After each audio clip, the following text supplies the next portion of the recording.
Tanggung jawab itu adalah belum bisa bertanggung jawab, berarti orang itu belum bisa mandiri. Setuju saya katakan itu? Kalau Bapak Ibu belum bisa bertanggung jawab ke negara, bertanggung jawab ke tanah, bertanggung jawab terhadap diri kita sendiri. Kalau sebenarnya kita sudah tahu tanggung jawab, sebenarnya masalah selesai. Kenapa kita mulai dari hal yang paling simpel, dari mengolah limbah rumah tangga. Limbah rumah tangga itu bukan limbah, tapi itu adalah wujud tanggung jawab. Banyak orang datang ke saya, baik raksasa, baik perusahaan raksasa, perusahaan besar, perusahaan menengah, perusahaan kecil, ataupun petani. Mereka semua datang ke saya, pasti yang dia bawa hitung-hitungan, analisa. Jadi kalau sudah terlanjur besar, ya saya cuma bilang sudah terlanjur. Berarti muternya harus lebih besar. Karena apa? Roda teratur dan seimbang, kalau kecil biasa. Siapa besok yang punya cita-cita ngolah lahan di atas 10 hektar ada? Banyak? Saya bilang jujur, tidak usah 10 hektar. Bapak Ibu ngolah 4 hektar saja. Kalau Bapak Ibu dengan konsep biasa, uang 1 M tidak cukup. Saya kasih hitungan. 4 hektar itu butuh karyawan paling tidak 20 orang everyday. Kalau seandainya gaji karyawan Bapak Ibu 3 juta, seandainya 100 ribu per hari, berarti gaji operasional cost-nya berapa per bulan? 60. Karena ini perusahaan baru, kan belum tentu langsung bisa start dan jalan lancar, betul? Seandainya 60 juta per bulan kali 12 bulan ketemu berapa? Ini cuma gaji karyawan loh. Belum operasional yang lain loh. Belum alat-alat loh. Berarti kalau ngerjakan lahan cuma sekitar 4 hektar, modal 1 M itu sudah hampir tidak cukup.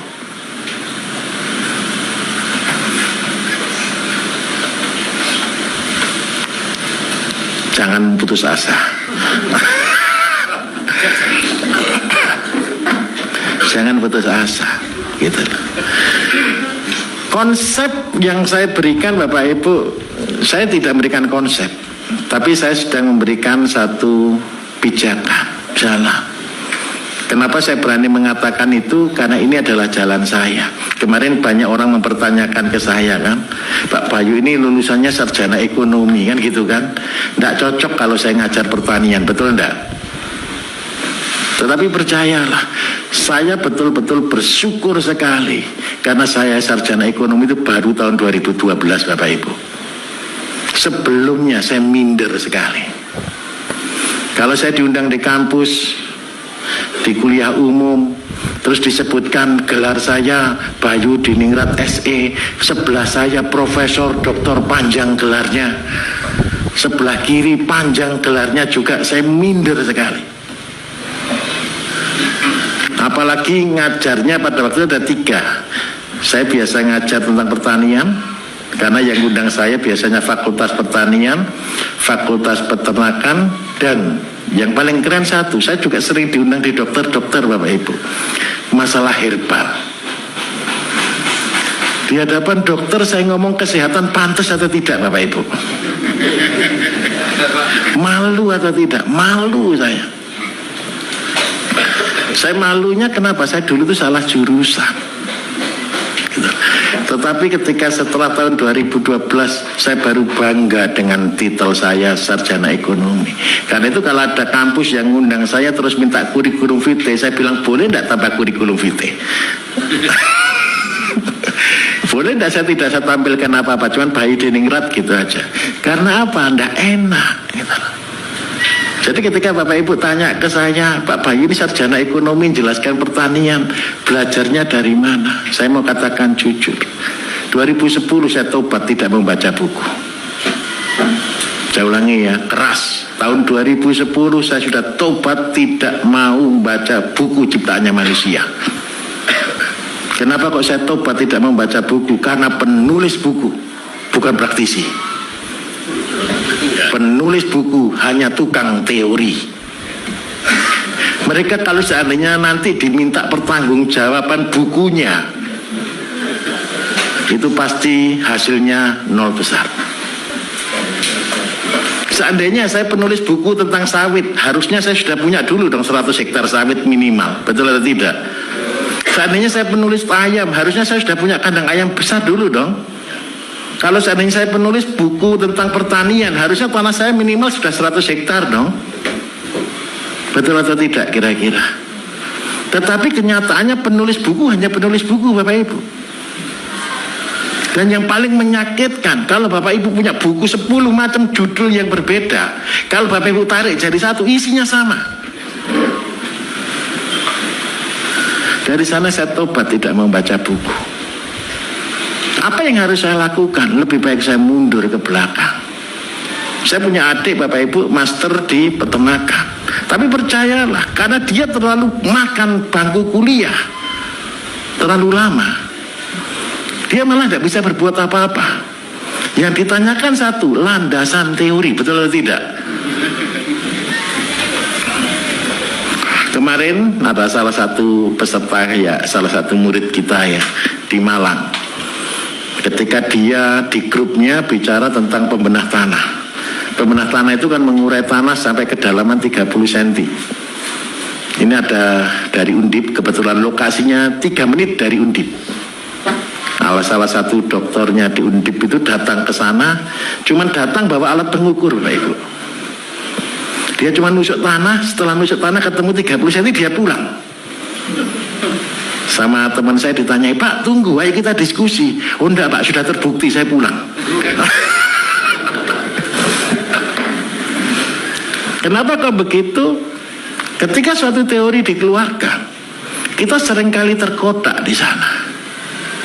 Ya minta maaf ini dari kampus, saya berubah juga kampus. Tidak apa-apa. Jadi kampus bukan lagi ayo berubah.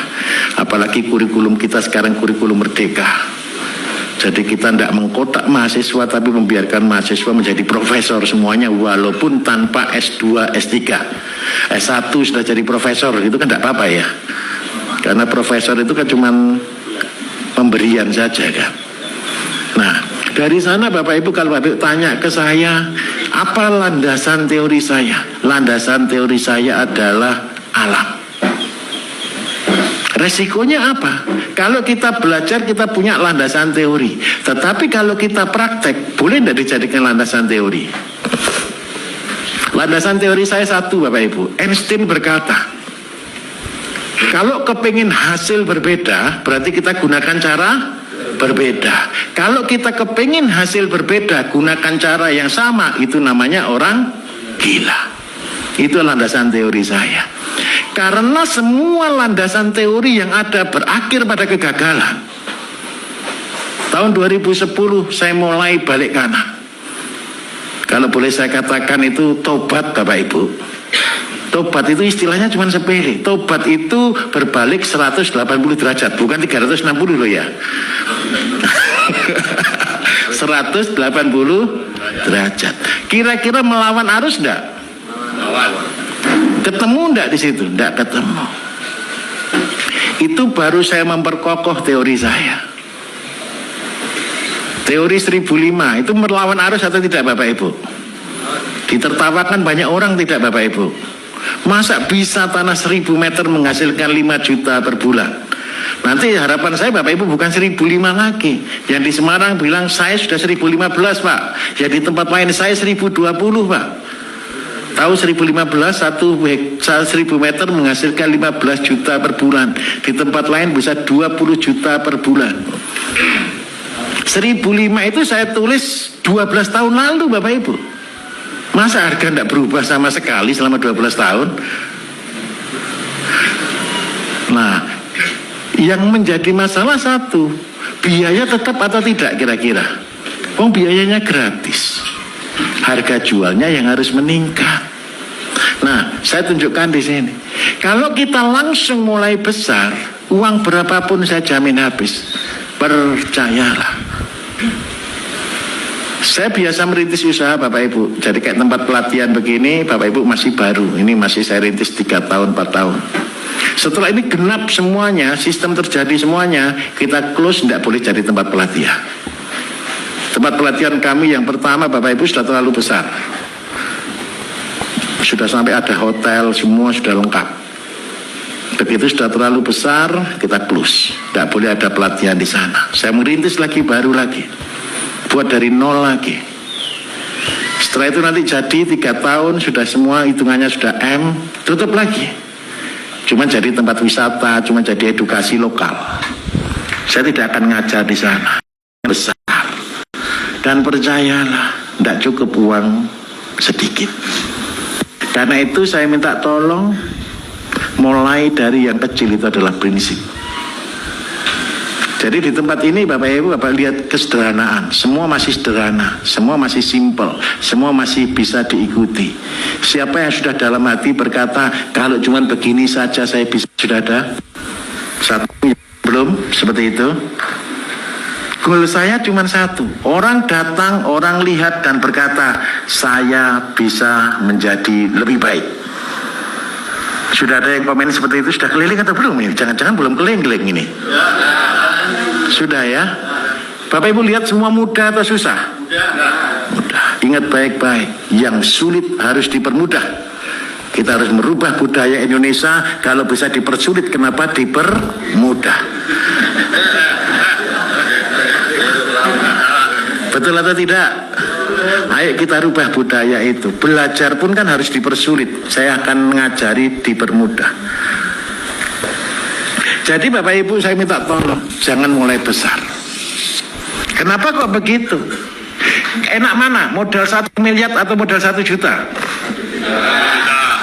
Beda apanya dengan 1 miliar?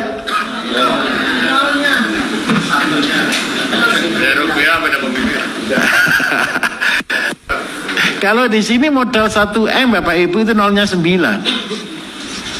Betul enggak?